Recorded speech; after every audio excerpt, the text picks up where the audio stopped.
Hello दोस्तों, स्वागत आप सबको हमारे यूट्यूब चैनल में। दोस्तों आज के वीडियो में दोस्तों हम लोग बिहार पुलिस कटरिया एक्सप्रेस का क्वेश्चन नंबर 276 से करेंगे।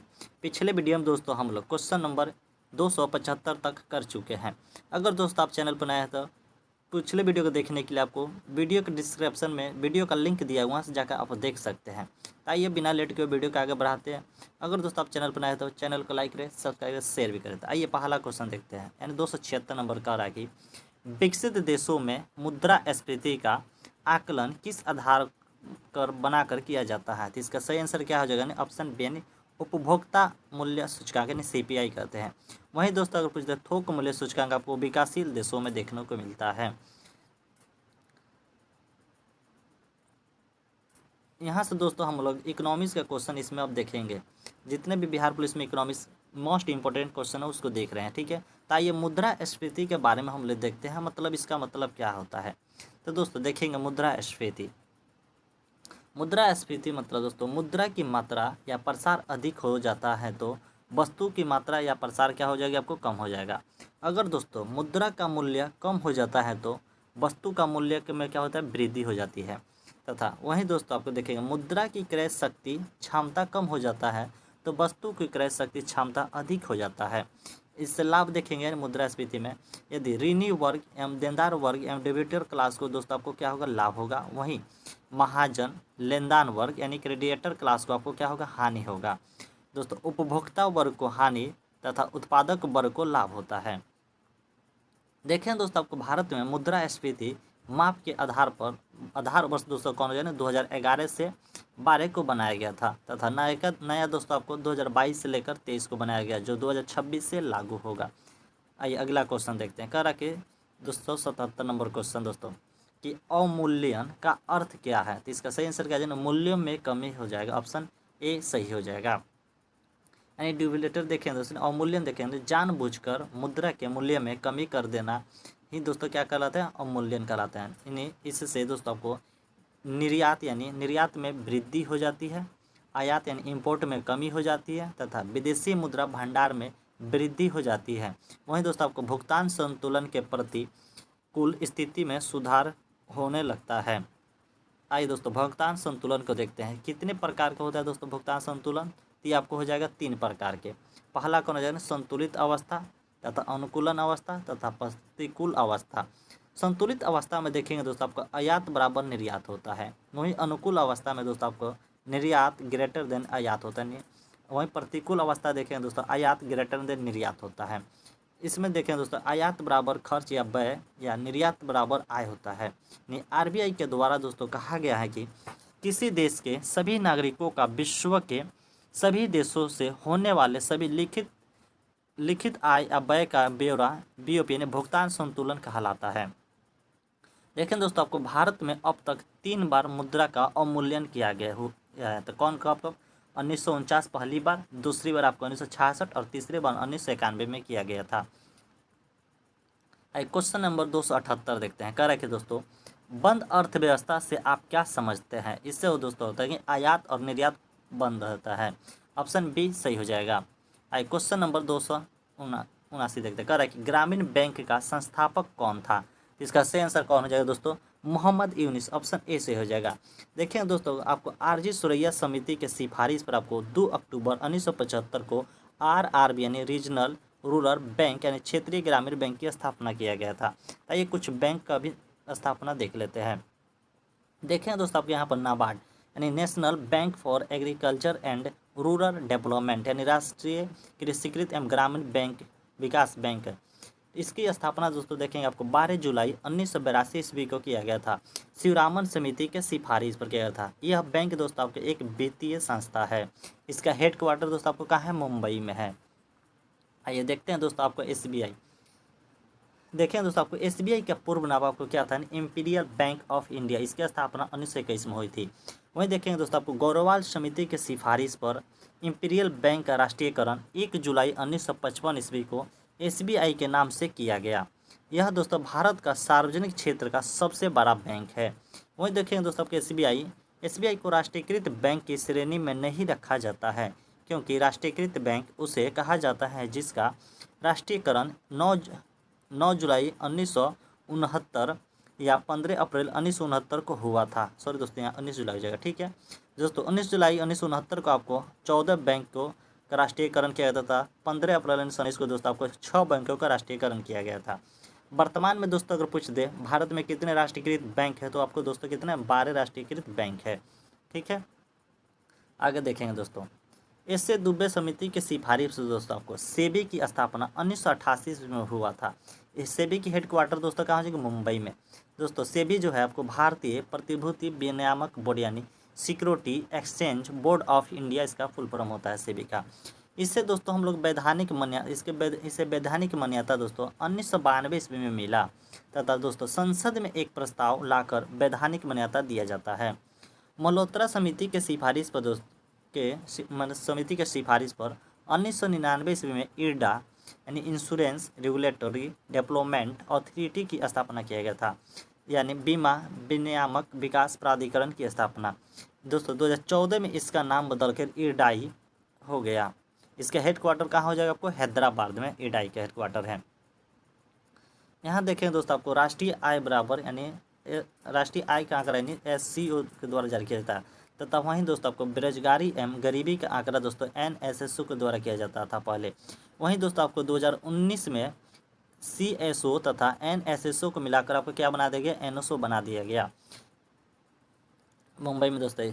इसका हेडक्वार्टर कहाँ स्थित है, मुंबई में हो जाएगा। यानी IDBI की स्थापना दोस्तों आपको 1964 में किया गया था तथा 2007 में दोस्तों इसे अनुसूचित बैंक के रूप में मान्यता दे दिया गया। CDB की स्थापना दोस्तों आपको 1990 ईस्वी में किया गया था तथा हेडक्वार्टर कहाँ हो जाएगा, आपको लखनऊ में हो जाएगा।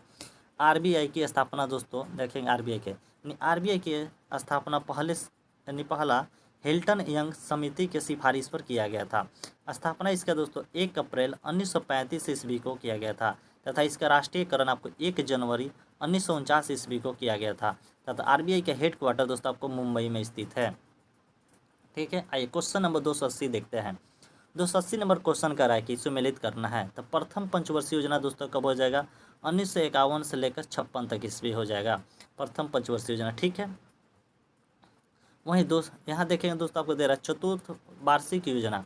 तो वार्षिक योजना आपको दोस्तों कब से कब तक लाया गया था, 1969 से दोस्तों 1966 से 1969 के बीच में लाया गया था। 3 वार्षिक योजना उसी के बीच में। वहीं देखेंगे आपको चतुर्थ पंचवर्षीय योजना दोस्तों आपको 1969 से 74 ईस्वी में लाया गया था चतुर्थ पंचवर्षीय योजना तथा रोलिंग प्लान आपको 1978 से 79 के बीच में लाया गया था। इसका सही आंसर देखेंगे तो 2 1 4 3 ऑप्शन सी सही हो जाएगा। आइए दोस्तों कुछ पंचवर्षीय योजना को देखते हैं। पंचवर्षीय योजना का दोस्तों ट्रिक होता है याद करने का, यानी 3 पर 3 4 पर 4 80 पूरा 90 92 पॉकेट में। मतलब इसके मतलब क्या होता है दोस्तों, यानी 3 पंचवर्षीय योजना के बाद 3 आपको क्या वार्षिक योजना लाया गया था। वहीं दोस्तों आपको जो चौथा जो था आपको रोलिंग प्लान 1974 पर दोस्तों, यानी चौथी पंचवर्षीय योजना के बाद आपको जो लाया गया था चौथी पर फिर लाया गया था क्या, यानी उसके बाद 80 जो पंचवर्षीय योजना 80 के बाद जो पंचवर्षीय पूरा हुआ उसका 90 92 में आपको फिर वार्षिक योजना लाया गया था जो पॉकेट बिट होता है। यानी देखेंगे दोस्तों यहाँ से सही से हम लोग 1951 से लेकर 56 तक पहली हो जाएगी पंचवर्षीय योजना। दूसरी पंचवर्षीय योजना कार्यकाल 56 से 61।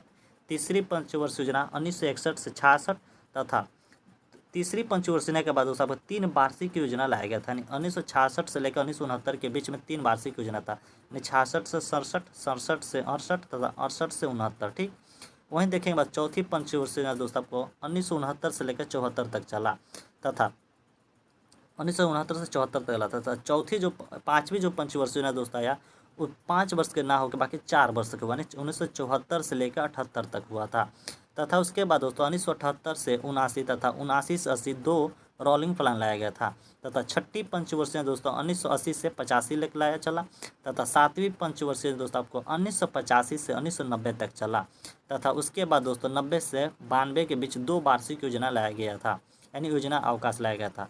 आठवीं पंचवर्षीय योजना का कार्यकाल 1992 से 97। नौवीं पंचवर्षीय योजना का कार्यकाल 1997 से 2002 तथा 10वीं पंचवर्षीय योजना का कार्यकाल 2002 से 2007 तथा 11वीं पंचवर्षीय योजना का कार्यकाल 2007 से 2012 तथा 12वीं पंचवर्षीय योजना का कार्यकाल 2012 से 2017 तक चला था। आइए दोस्तों इसके डिटेल से देखते हैं हम लोग। ठीक है, देखें दोस्तों आप लोग को पहली पंचवर्षीय योजना यानी इसका मॉडल पूछे तो कौन सा मॉडल है? HD मॉडल यानी हेराल्ड डोवर मॉडल हो जाएगा। इसमें प्राथमिक क्षेत्र पर बल दिया गया था। दूसरे पंचवर्षीय योजना में हो जाएगा आपको मॉडल पूछे तो PC महालनोबिस मॉडल हो जाएगा। इसमें दोस्तों आपको द्वितीय क्षेत्र यानी भारी उद्योग की स्थापना की बात कहा गया था। तीसरी पंचवर्षीय योजना में दोस्तों जॉन सैंडी एम सुखमय चक्रवर्ती के मॉडल पर लाया गया था। चौथी पंचवर्षीय दोस्तों आपको LS माने एंड अशोक रुद्र यानी गुरनैल मिडल एशिया ड्रामा अनवर्त योजना इसी में लाया गया था। वहीं दोस्तों देखेंगे आपको पंचवर्षीय योजना की चर्चा हमारे संविधान में कहीं भी नहीं है। इसके स्थान पर दोस्तों आपको आर्थिक नियोजन की चर्चा किया गया है जो समवर्ती सूची में है। आर्थिक नियोजन रूस से लिया गया है। भारतीय नियोजन का वस्तुकार दोस्तों वो आपको PC महालनोबिस है यानी टेक ऑफ स्टेट या स्थिरता के साथ साथ आत्मनिर्भरता। देखेंगे दोस्तों आपको तीसरी पंचवर्षीय योजना में सबसे असफल रहा। क्यों रहा? क्योंकि इसके कारण 3 कारण है। कौन कौन? 1962 ईस्वी में आपको इंडिया चाइना वार, 1965 में आपको इंडिया पाकिस्तान वार तथा 1965 से 66 के बीच अकाल पड़ गया था। चौथी पंचवर्षीय योजना में काल में दोस्तों आप लोगों को इंदिरा गांधी के द्वारा गरीबी हटाओ का नारा दिया गया तथा पाँचवीं पंचवर्षीय योजना में गरीबी उन्मूलन, न्यूनतम अवकाश आवश्यकता कार्यक्रम तथा अंत्योदय योजना लाया गया यानी काम के बदले अनाज का चर्चा किया गया दोस्तों आपको पाँचवीं पंचवर्षीय योजना में। आइए देखते हैं दोस्तों आपको कुछ संरक्षण अधिनियम यानी पर्यावरण संरक्षण अधिनियम आपको छठी पंचवर्षीय योजना में लाया गया था। नई वन नीति आपको 7वीं पंचवर्षीय योजना में लाया गया था। जवाहर रोजगार योजना आपको 7वीं 5th ईयर प्लान यानी पंचवर्षीय योजना में लाया गया था। इंदिरा आवास आपको 7वां पंचवर्षीय योजना, मानव विकास पर 8वां एंड तीव्रतम यानी समावेशी विकास 11वीं पंचवर्षीय योजना में लाया गया था। आइए क्वेश्चन नंबर 281 देखते हैं। कह रहा है कि देश में सुरक्षा प्रेस द्वारा मुद्रा नोट की प्रिंटिंग के लिए आवश्यक विशेष कागज उत्पादित होता है यानी होशंगाबाद मध्य प्रदेश। ऑप्शन C से हो जाएगा। यहाँ दोस्तों देखेंगे आपको हैदराबाद में यानी सिक्योरिटी पेपर मिल स्थित है तथा देवास में आपको बैंक नोट प्रेस स्थित है। वहीं देखेंगे आपको सेंट्रल नोट प्रेस आपको कहाँ? नासिक में स्थित है। क्वेश्चन नंबर 282 देखते हैं। कह रहा है कि 1 रुपये का नोट और सभी सिक्के किसके द्वारा जारी किए जाते हैं? तो इसका सही आंसर क्या हो जाना? ऑप्शन C यानी वित्त मंत्रालय तथा हस्ताक्षर वित्त सचिव के द्वारा होता है। बाकी उससे ऊपर बड़ी नोट जितना है जो RBI के द्वारा किया जाता है। क्वेश्चन नंबर 283 देखते हैं। कह रहा है कि नाबार्ड का पूर्ण रूप क्या है? यानी national bank of agriculture and rural development. इसमें से किसी में नहीं है यानी ऑप्शन B में दोस्तों यहाँ एंड लगा देंगे तो हो जाएगा, नहीं तो इसका ऑप्शन D सही होता। ठीक है, क्वेश्चन नंबर 284 देखते हैं। 284 क्वेश्चन करा कि पहला पंचवर्षीय योजना किस मॉडल पर आधारित था? तो इसका सही आंसर क्या हो जाएगा? नहीं Herald Domar model. Option B से हो जाएगा। दूसरी के पूछता दोस्तों PC महालनोबिस मॉडल पर था। क्वेश्चन नंबर 285 देखते हैं। कह रहा है कि किसने सरकार को 1950 ईस्वी में सर्वोदय योजना प्रस्तुत की थी? किसने की थी? तो जयप्रकाश नारायण। ऑप्शन C से हो जाएगा। क्वेश्चन नंबर 286 देखते हैं। कह रहा है कि निम्नलिखित में से कौन सा किसी देश के व्यक्तियों की आय विषमता ज्ञात करती है? तो इसका सही आंसर क्या हो जाएगा? लॉरेंज वक्र। ऑप्शन A से हो जाएगा। इसका मतलब होता है दोस्तों आय संपत्ति के वितरण में पाई जाने वाली असमानता को दर्शाता है। इसे दोस्तों हम लोग गिनी गुणांक भी कहते हैं। क्वेश्चन नंबर 287 देखते हैं। 287 नंबर दोस्तों क्वेश्चन कर रहा है कि नीति आयोग का पूरा नाम क्या है? यानी देखेंगे तो क्या हो जाएगा? National institute for transforming India. Option B सही हो जाएगा। देखेंगे दोस्तों अगर नीति आयोग का पूछ दे प्रथम अध्यक्ष कौन थे तो PM जो होता है श्री नरेंद्र मोदी। और प्रथम उपाध्यक्ष कौन हो जाएंगे दोस्तों? आपको अरविंद पनगरिया, जो कब लागू हुआ था? 1 जनवरी 2015 से। वहीं दोस्तों अगर पूछ दे वर्तमान उपाध्यक्ष कौन हो जाएंगे? सुमन बेरी हो जाएंगे तथा अध्यक्ष तो दोस्तों नरेंद्र मोदी हैं। ठीक है, यहाँ देखेंगे दोस्तों आपको प्रथम अध्यक्ष यानी योजना आयोग का प्रथम अध्यक्ष। अगर योजना आयोग का दोस्तों पूछे तो योजना आयोग का प्रथम अध्यक्ष आपको जवाहरलाल नेहरू, प्रथम उपाध्यक्ष गुलजारी लाल नंदा। अगर योजना आयोग का स्थापना दोस्तों आपको 15 मार्च 1950 से लेकर 31 दिसंबर 2014 तक चला तथा दोस्तों अगर पूछता अंतिम अध्यक्ष दोस्तों पूछे योजना आयोग के तो श्री नरेंद्र मोदी हो जाएंगे तथा अंतिम उपाध्यक्ष कौन हो जाएंगे? मोंटेक C अहुलिया वाला हो जाएंगे। क्वेश्चन नंबर 288 देखते हैं। कह रहा है कि भारत में राष्ट्रीयकृत बैंकों की संख्या कितनी है? तो 12 हो जाएगी। ठीक है। क्वेश्चन नंबर 289 देखते हैं। कह रहा है कि अल्पा अधिकार में होते हैं, क्या होते हैं? यानी दो विक्रेता, ऑप्शन सी से हो जाएगा, यानी अनेक क्रेता हो जाएंगे इसमें। अनेक, जिसमें दोस्तों कि एक विक्रेता में क्या होगा आपको? अनेक क्रेता तथा एकाधिकार इसको कहेंगे। पूर्ण प्रतियोगिता बाजार में दोस्तों आपको अनेक विक्रेता होते हैं तथा बाजार में दोस्तों अनेक क्रेता होते हैं। क्वेश्चन नंबर 290 देखते हैं। कह रहा है कि भारत में 14 प्रमुख बैंकों का राष्ट्रीयकरण किस वर्ष किया गया था? तो इसका राइट आंसर कब होता है? 1969, ऑप्शन सी से हो जाएगा। तथा दोस्तों पूछते 6 बैंकों का राष्ट्रीयकरण आपको 1980 में किया गया था। क्वेश्चन नंबर 291 देखते हैं। कह रहा है कि किस पंचवर्षीय योजना में मानव पूंजी के तहत महत्व पर जोर दिया गया था? इसका सही आंसर क्या है? 8वीं पंचवर्षीय योजना, ऑप्शन डी सही हो जाएगा। क्वेश्चन नंबर 292 देखते हैं। कह रहा है कि गंगा नदी सफाई कार्यक्रम के साथ सहयोग कर रहा है, मतलब कौन? जर्मनी का, ऑप्शन डी सही हो जाएगा। क्वेश्चन नंबर 293 देखते हैं। कह रहा है कि बहुउद्देशीय नदी परियोजना घाटी आधुनिक भारत के मंदिर है, यह किस नेता द्वारा यह तुलना की गई थी? इसका सही आंसर क्या है? जवाहरलाल नेहरू ने कहा था। किसको कहा था दोस्तों? प्रथम बहुउद्देशीय नदी घाटी परियोजना दामोदर नदी घाटी परियोजना को, जो अमेरिका के टेनेसी नदी घाटी के तर्ज पर निबार्डो बिन आयोग की सिफारिश पर बनाया गया, उसी को कहा था। ठीक है। क्वेश्चन नंबर 294 देखते हैं। कह रहा है कि रॉबिन्स के अनुसार निम्न में से कौन केंद्रीय आर्थिक समस्याओं के लिए उत्तरदायी नहीं है? तो इसका सही आंसर क्या हो जाएगा? देखेंगे तो असीमित आवश्यकता, ऑप्शन ए सही हो जाएगा।